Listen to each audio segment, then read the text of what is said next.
Hey, in today's lesson, I am going to teach you how to finally think and speak in English. I'm going to explain the connection, give you a simple formula that will help you finally start speaking like a native English speaker. Are you ready?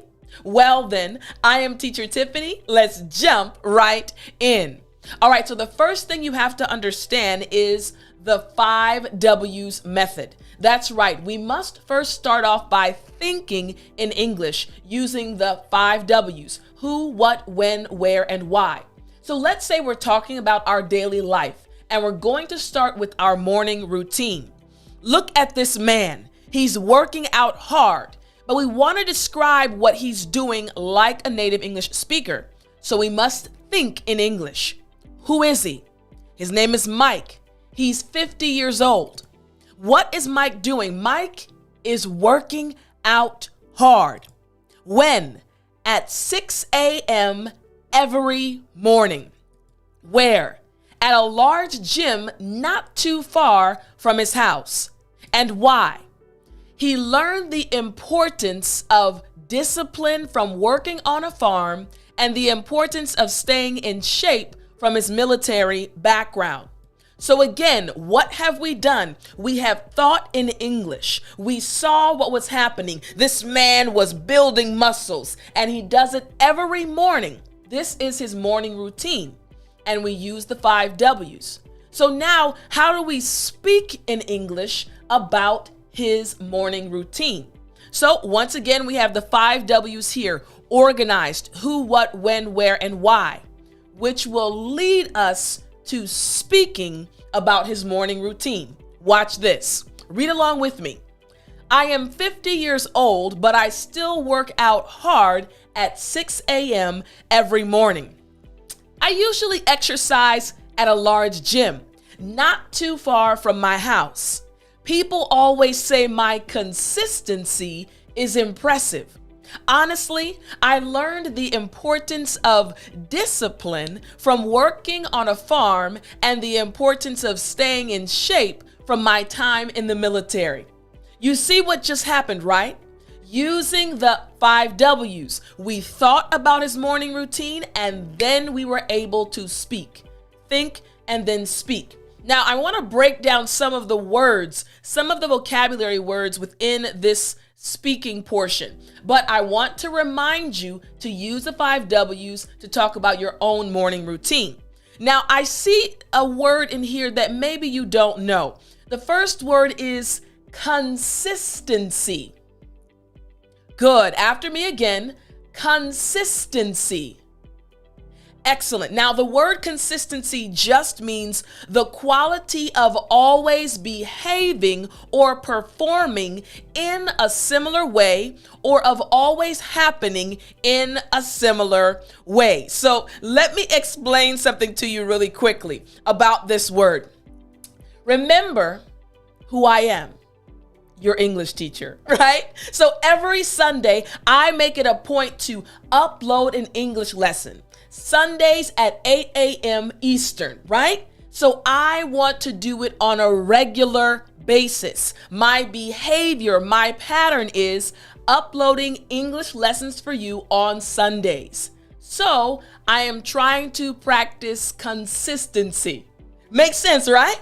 You got it. Now, maybe you have a little bit of trouble with the pronunciation. I want to remind you to download the English with Tiffany app. Within the app, there are many lessons and courses, but I have a specific course on pronunciation that will help you. So you can download that course. You can download the app. All right, so consistency. Now let's go back again and look at what was said.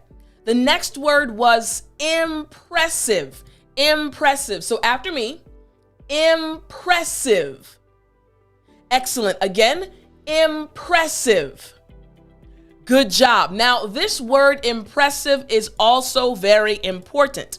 If an object or achievement is impressive, you admire or respect it, usually because it is special, important, or very large. So for example, me, when I think about you as a student, as an English learner, learning a second language or a third language, and for many of you, a fourth language. English is not your mother tongue. I am impressed. Your abilities are impressive. Why?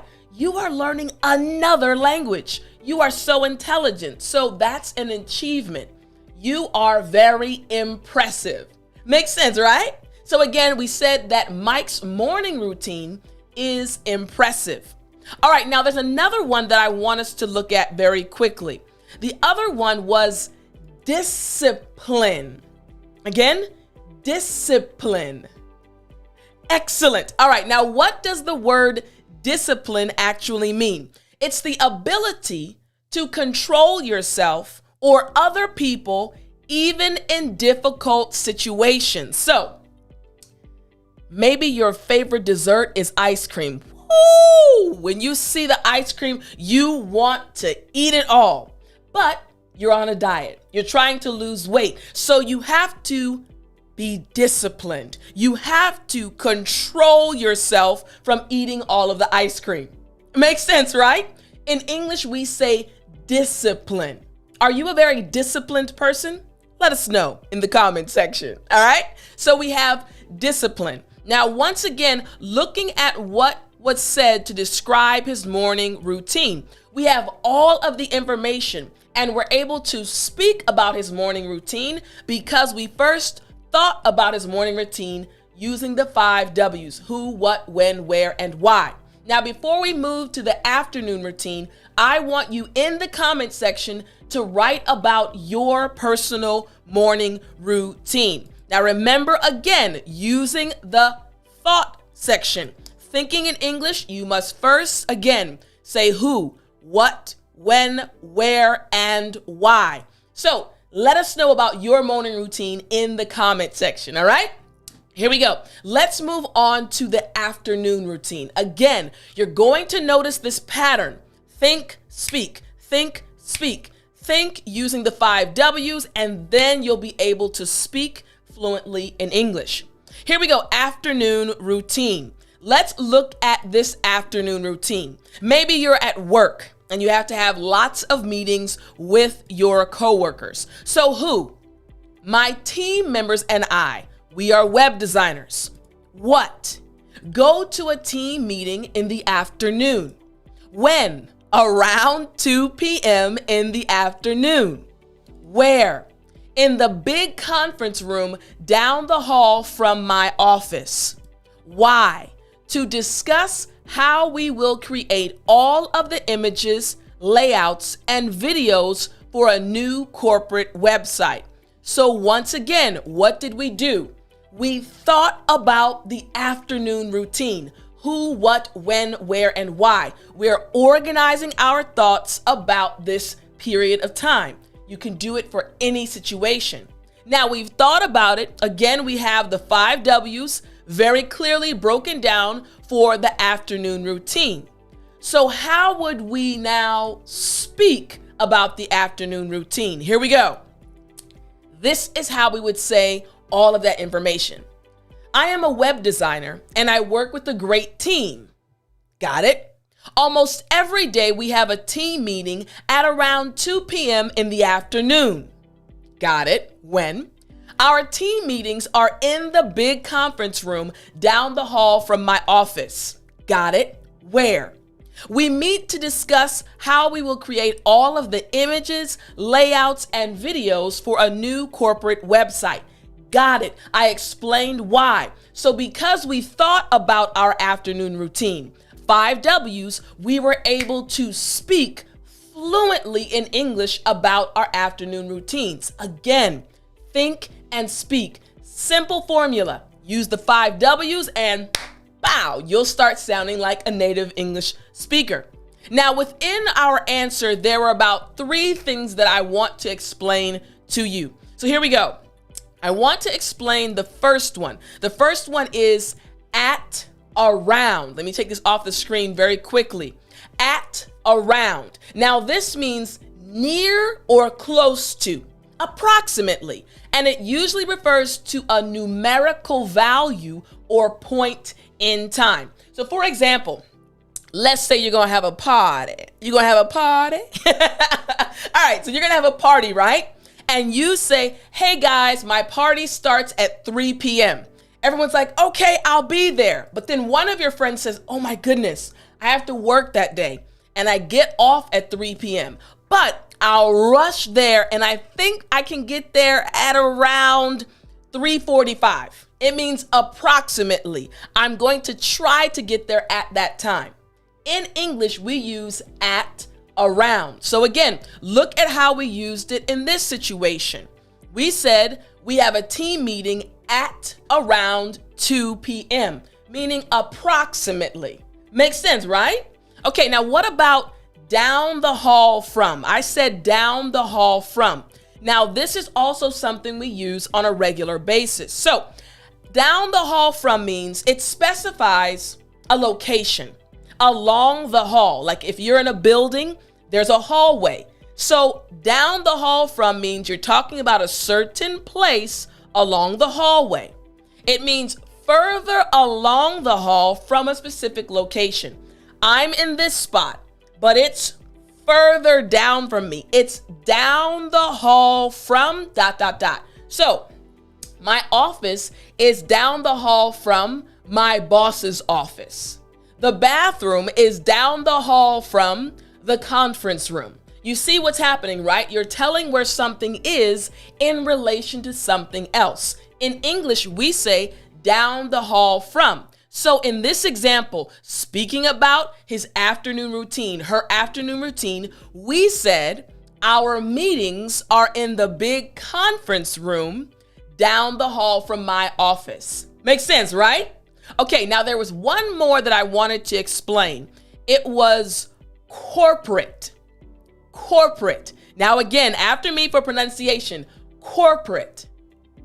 Excellent. Now, we saw how we use this. We said the last sentence, we meet to discuss how we will create all of the images, layouts, and videos for a new corporate website. All right? So what does corporate mean? Corporate actually means relating to a large company. So think about Apple. I love Apple computers. I love Apple products.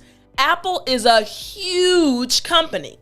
Now, the main office could be referred to as the corporate office or the headquarters. So, corporate just refers to a large company. So, when we explained the afternoon routine, we said they meet to discuss what they're going to do for the large company website or the corporate website. Makes sense, right? So now we understand corporate. So again, we were able to speak about the afternoon routine like a native English speaker, very fluently, simply because we first thought about it in English. One more time. Who, what, when, where, and why. All of these pieces of information were included in our response when we spoke about the afternoon routine. So what about the evening routine? All right, so here we go. Evening routine. Maybe you enjoy hanging out with your friends. So we have to start with, again, the who. My closest friends and I, they're my elementary school friends. What? We go out to eat. When? Every Thursday at 7 p.m. Where? Popular restaurants in our area. Why? We are all foodies and we enjoy spending time with each other after work. Now, I want to pause really quickly and emphasize something again. This phase, this step, this stage is very simple. It doesn't matter what level you are in English. You can think of who you were with, what you did very simply, where you were, why, and when. Again, the thinking portion is simple, breaking it down using the 5 W's, right? Now, we have everything that you do in the evening with your friends, having a great time. Now we need to speak in English about your evening routine. So here we go. Evening routine, using all of the information we gathered from the 5 W's. My closest friends and I have known each other since elementary school. Usually we try to hang out every Thursday at 7 p.m. We go out to eat at popular restaurants in our area because we are all foodies. But more importantly, we truly enjoy spending time with each other after work. Now, you know how natural that sounded, right? But look, I just used the 5 W's, and you can do the same thing to sound like a native English speaker. Now, there are a few words and expressions that I'd like to go over with you. The first one is hang out. After me, hang out. Excellent. Now, let me explain what hang out actually means. Here we go. It means to spend time relaxing or socializing informally, or to spend a lot of time in a place or with someone. Hey, spend time with your friends at a restaurant. I used to enjoy cooking for my friends when I lived in South Korea. I loved it, and I would invite them over and we would hang out, spend time together. So in the comment section, I want you to tell us, where do you like to hang out? Do you like to hang out at the mall, at your friend's house? Maybe you like to go to a cafe. Where do you like to hang out? Let us know in the chat section, all right? So we say hang out in English. So again, looking at it, what do we see? We, my closest friends and I, usually try to hang out every Thursday at 7 p.m. Now, I want us to look at the next one. Go out to eat. You may have heard this one, or you may not have. This just means, again, to eat at a restaurant or away from one's home. So I mentioned earlier that I love cooking, but sometimes it's nice to go to a restaurant, to let somebody else cook for me, to let somebody else cook for myself and my friends. So we go out. We're not inside. We go out to eat. Let us know in the chat section, where do you like to go out to eat? Maybe in your country there are some amazing restaurants. Where do you like to go out to eat? I love going to Indian restaurants. As you all know, I love Indian food and Mexican food as well. So we say go out to eat in English. And again, we said go out to eat at popular restaurants. Now, the last one I want to explain is a popular one. Foodie. You got it. F sound, front teeth, bottom lip. After me, foodie.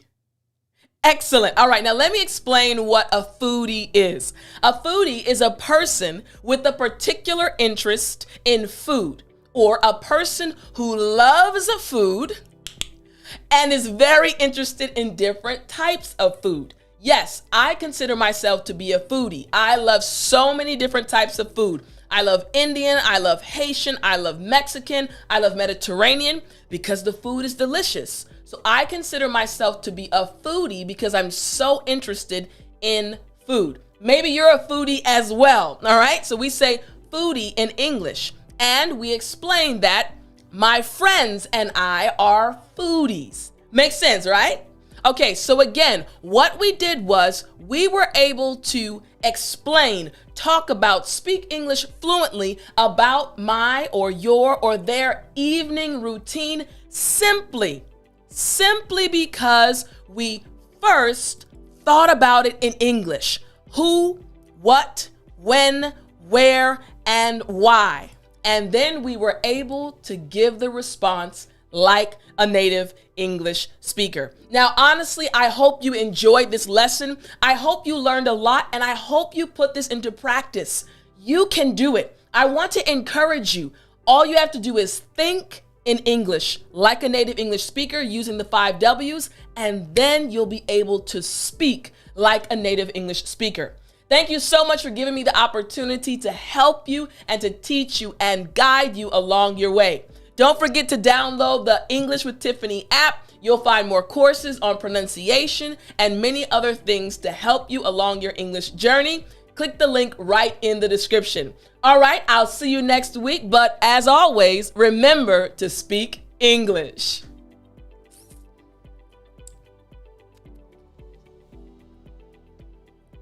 You still there? Ha ha! I know you are, and you know what time it is. Come on and join me. It's story time. Hey, I said it's story time. All right. Today's story is about food. That's right. I explained earlier in the lesson that I am a foodie. I love food. And I have a friend who is also a foodie, and we actually became close friends because of that. So let me explain what happened. So I had been in Korea for about 8 years, and I came home just for a short break, and I was going to go back to South Korea to finish my last year and a half there. Now, when I was going back, I was told by the office, like the head office, that they were going to place me at a new school, a school I had never been to. So I was a bit apprehensive because I didn't know anyone there, and all of my roots, my Korean family members, lived in Seoul. For those that know about Seoul, it's the major city in Korea. And they wanted to move me to the outskirts of the city. Look up the word outskirts, on the outside, kind of like the suburbs, but a very quiet area. And I said, you know what? It's okay. I prayed about it and I decided to go. So when I got there, there were only, I think, 3 or 4 other Korean teachers, and I think 2 or 3 other foreign teachers, like Americans or native English speakers. It was a very small school. I left a school that had 10 and another school that had 20. So this was a very small school. And in the school, among the Korean teachers, there was one teacher, and I'll say her name, Annie. She may watch this video. Her name was Annie. And she seemed really nice. She seemed very organized, and she also seemed to be a very good teacher. Just from observing her when I first got there, and I was like, okay, yeah, she seems basically about business. And I am a person that is about business. I take my job seriously, and she seemed to be that type of person as well. So anyways, Annie approached me one day and said, Tiffany, would you mind teaching me the Bible? Now, we had known each other for maybe a month. We weren't close, but we saw each other every day at work, and she recognized that I enjoyed teaching the Bible to my students. So I said, sure, no worries. She knew I spoke Korean, and she also spoke English well, but she said, hey, I think it'll be nice to study the Bible with you in English, and if I have questions, I can ask you in Korean. I said, sure, no problem. So we started studying the Bible. We had a great time. She loves God. I love God. And we had great conversations. So we had been studying with each other for maybe about 2 or 3 weeks. And again, I noticed that she was a very hard worker. I admired her work ethic, but that was the extent. We didn't do anything after work. We just saw each other at work.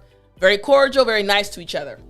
So one day, Annie approached me when we were in the staff room and said, hey, Tiffany, do you want to go out to eat for lunch? And I was like, okay, sure. I was new to the area. Again, I'm a foodie, but she and I had never talked about food. She said, you want to go out to lunch? I said, sure. She said, yeah, there's an Indian restaurant not too far from here. Now, remember, I told you my favorite food is Indian. So inside, I said, oh, yeah. But outside, I said, oh, that sounds nice. Now, Annie knows me very well now, so my responses are a lot different. But I didn't know her that well, and I said, oh, okay, that's nice, let's go. I was excited. So anyways, the next day we decided and we went to the restaurant. So we get to the restaurant, and again, we're just talking. Great conversation. It was really easy to talk to her. We had great conversation, and we talked about life, my experiences, her experiences, and then the food came. Now, when the food came, remember, I am a foodie. I love Indian food. So I know what Indian food is good and what Indian food is not good. So the plates arrived, and there was the steam coming up from the curry, and then I saw the naan, and I was getting excited because my nose was happy. I could smell that the seasonings, they were correct, right? So, but again, I was still talking to Annie, and we were just talking. So the food came, we prayed over the food. We, kind of wiped our hands off, and I took a piece of the naan and I dipped it into the curry. And when I put it to my mouth, I said, it was good. And I was kind of enjoying it. And in that moment, I heard Annie do the same thing, this food is good. Now, again, a lot of the conversation was happening in Korean because we switched over when we were at the restaurant. So I looked up and I said, this food is good, isn't it? She said, whoa, yes, this food is good. And I realized, oh my goodness, she's a foodie too. Needless to say, fast forward, wow, has it been 4 years? 4 years, and she's one of my closest friends. We enjoyed that meal, and she realized how much I love food, and we just talked about, oh my goodness, the seasoning, the naan is good, the curry is good, this is good, and we realized how much we loved food. So the next week, we went out to lunch again. And the following week, we went out to lunch again. And we kept going to different restaurants. We would make plans to go and travel. We would go 45 minutes in the middle of the day to go get some delicious food and rush back to work for the afternoon. We loved food and we bonded over food. Of course, our love for God as well. But she became one of my closest friends, and we are still close to this day. All because we found out that we both were foodies. Now again, guys, you all know how much I enjoy food. I want to know, are you a foodie? If you are, what's your favorite food? Put it in the comment section. Annie, if you're watching, I can't wait till this pandemic is over so we can eat some more good food. Annie, you can come on and visit me in America. All right, guys, thank you so much for joining. I hope you enjoyed today's lesson. Remember to think and speak in English. I'll talk to you next week. I love you, and don't forget to speak English.